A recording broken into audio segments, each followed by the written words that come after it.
The silk is still warm where his hand rested moments ago. You can feel the last heat of his body dissipating into the marble beneath your knees, mixing with something wet that shouldn't be spreading this fast across polished stone. The scent hits you copper and iron, thick in your throat. Through the chamber walls, you hear them. Boots, dozens of pairs moving with purpose through corridors that until 17 minutes ago belonged to your husband. The sound is wrong, too organized, too certain. These aren't men responding to crisis. These are men executing a plan. And you, Livia Marcella, 26 years old, Augusta of Rome, understand with absolute clarity that the purple silk wrapped around your shoulders has just transformed from protection into target. Before we go deeper into this, I have to ask, where in the world are you watching from? It amazes me that a story this dark, this deliberately hidden from history, somehow finds its way to screens across continents centuries later. Drop a comment. I want to know. This is Rome, 251 AD.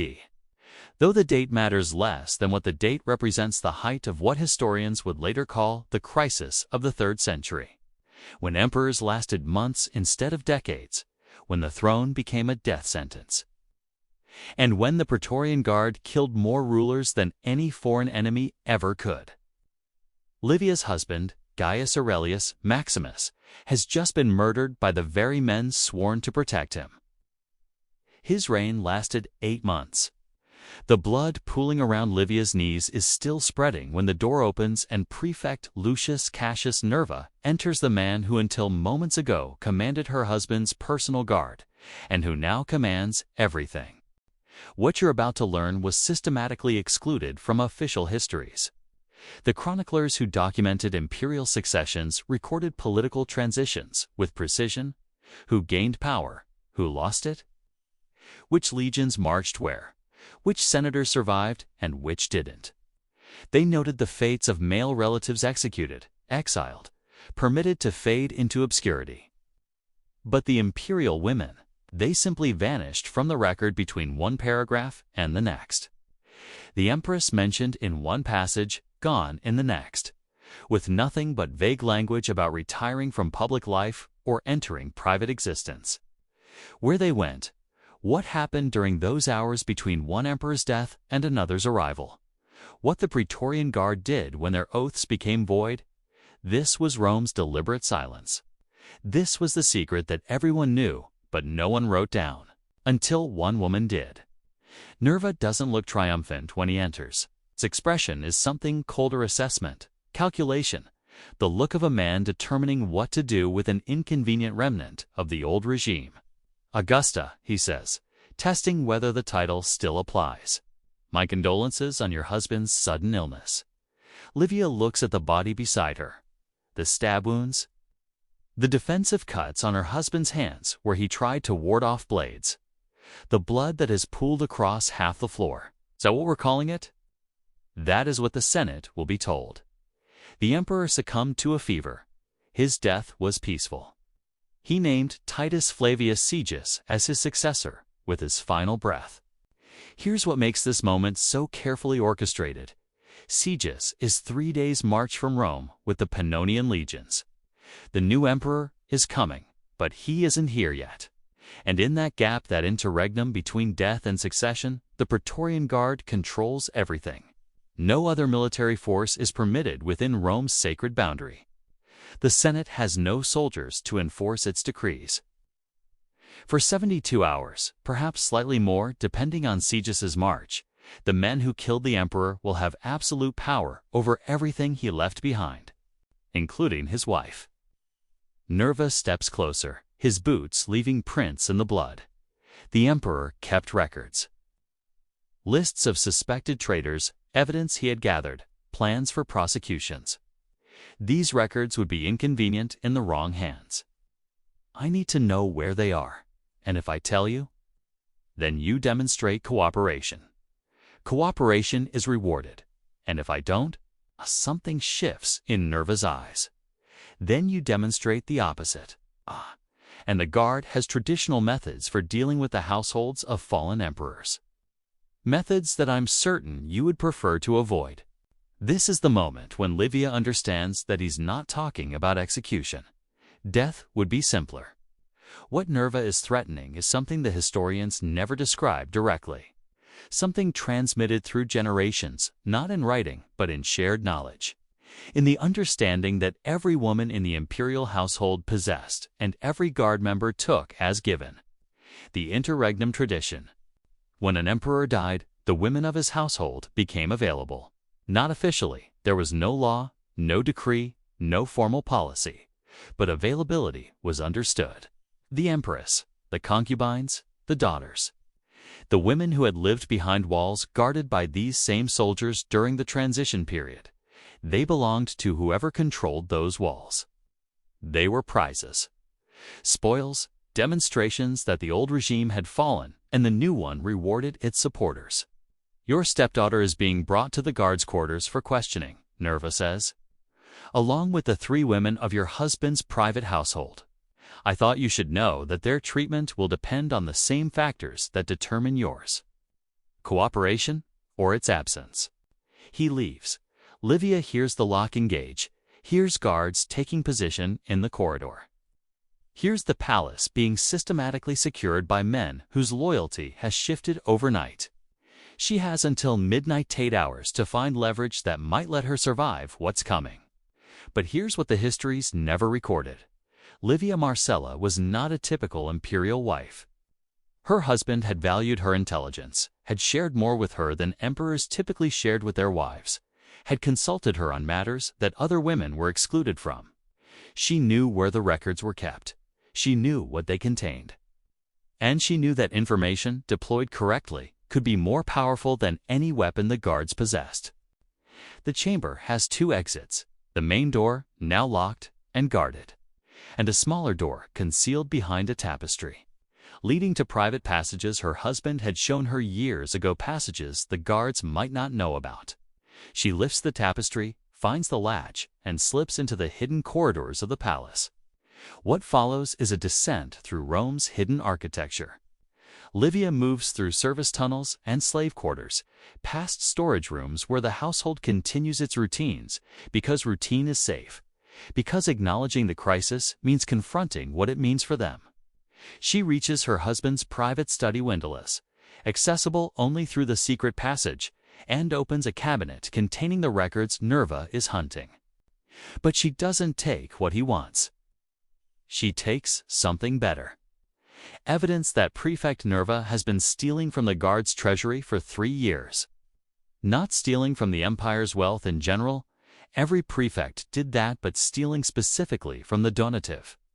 The payments meant for common soldiers. Count records showing that he's been redirecting money that should have gone to the troops under his command into his own accounts. This is leverage. Because the common soldier's loyalty is the foundation of any commander's power. If they learn their prefect has been cheating them, no amount of political maneuvering will save him. They'll tear him apart themselves. Livia hears footsteps approaching. They know about the passages, after all. She climbs into an emergency shaft that connects to the drainage system, descending through absolute darkness toward the sewers beneath the city. When she emerges, filthy and bleeding, she's in a courtyard she recognizes, the Temple of Vesta, where virgin priestesses tend Rome's eternal flame, answering to no one except the emperor. And the emperor is dead. The Vestals are sacrosanct. Anyone who harms them faces execution by methods so severe that even hardened soldiers fear them. The precinct itself is asylum. Anyone who reaches it can claim sanctuary that tradition requires the priestesses to honor. Livia collapses on the paving stones. A woman in white robes emerges, Claudia Quinta, the Virgo Vestalis Maxima, chief of the Vestals.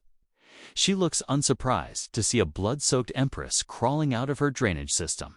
Augusta, Claudia says calmly, we heard of your husband's illness. I see the reports were incomplete. He was murdered. Nerva is hunting for me. Claim sanctuary. Claudia studies her for a long moment. Sanctuary is traditionally granted. But those who claim it are not usually carrying documents that could determine the imperial succession. She knows. Of course she knows.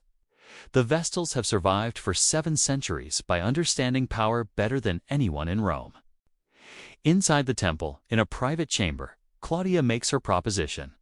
The Vestals will help you, will provide a messenger, a route to the officers who might act against Nerva, protection for as long as needed. But we require something in return. A guarantee that the new emperor will not interfere with our independent management of temple resources. It's a business transaction, cold, calculating, exactly the kind of arrangement that keeps institutions alive for centuries. But there's a complication.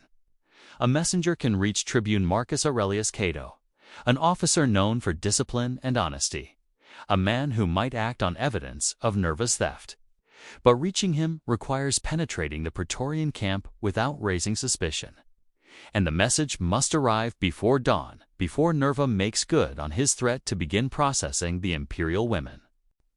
The messenger is a young slave named Tursus, who has connections throughout Rome's servant networks. He leaves with Livia's letter to Cato, disappearing into the night while Livia waits in the temple. Knowing that she's placed her survival in the hands of people she met hours ago, that the entire plan depends on loyalties she cannot verify. Then the temple's outer doors are struck, voices demanding entry. Nerva has found her hiding place, and he's willing to violate sanctuary to reach her. Claudia shows Livia another escape route passages leading to the Cloaca Maxima, Rome's great sewer. There's a route to the river. From there, you can reach the Praetorian camp. You can present your evidence to Cato in person. Your testimony will have more weight than any document. You want me to go to the camp? The headquarters of the men hunting me? I want you to go to the one place Nerva will never expect you to be. The logic is insane. It's also correct. Livia descends into the sewers with Tursus as her guide. Moving through tunnels that carry the waste of 1 million people toward the Tiber, they emerge near the river as soldiers search the temple behind them. They cross open ground to approach the Praetorian camp. They slip through service gates with a supply delivery, moving through shadows toward a building where Tribune Cato is assembling officers for a meeting. When Livia enters that hall, 30 men turn to stare at her. She's covered in filth, bleeding, carrying scrolls through Rome's military headquarters while her husband's murderer controls the palace. It's the most audacious gamble of her life. She places the evidence on the table, financial records showing 3 years of theft, account discrepancies that prove Nerva has been stealing from his own soldiers. Why should we believe this is genuine? One officer asks. You have obvious reasons to fabricate evidence. Examine them, Livia says. Compare them to records you control. The account numbers match. The treasury seals are real. And if you care about the loyalty of the men under your command, you'll care that they've been receiving less than they're owed because your prefect has been redirecting their money to himself. The officers exchange glances. Soldiers' loyalty is everything. If their commander has been cheating them, no political maneuvering can save him. But Cato asks the critical question, why should we trust you? And Livia gives the only answer that matters. Because I'm standing here in your camp, surrounded by armed men with nothing except my word and these documents. If I were lying, what possible purpose would it serve? Nerva already controls the palace. He doesn't need to trick you into revealing yourselves. I'm here because I want to live. Because I want my stepdaughter and the others to live. Because the only way I can achieve that is to find someone willing to act against Nerva before he destroys us all. You are that someone. The question is whether you have the courage to act. The next 3 hours are spent verifying the evidence. The documents match the guard's official records perfectly. The theft is real, documented beyond doubt. As verification proceeds, reports arrive from the city. Nerva has announced that processing will begin at dawn if Livia doesn't surrender. The imperial women will be given to common soldiers as rewards for loyalty during the transition. This is the interregnum tradition at its most brutal. Women of the imperial household distributed like plunder, their bodies demonstrations that the old regime has fallen. Dawn is 30 minutes away when Cato calls his officers together. The documents are verified. Nerva has been stealing from the donatives for 3 years. We move. They send Nerva a summons. The officers have met and agreed to support his authority. They've captured the fugitive Augusta. He should come to formalize the support and receive his prize. Nerva believes it.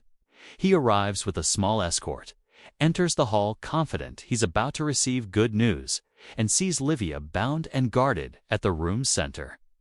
Then Cato steps forward. Lucius Cassius Nerva, prefect of the Praetorian Guard.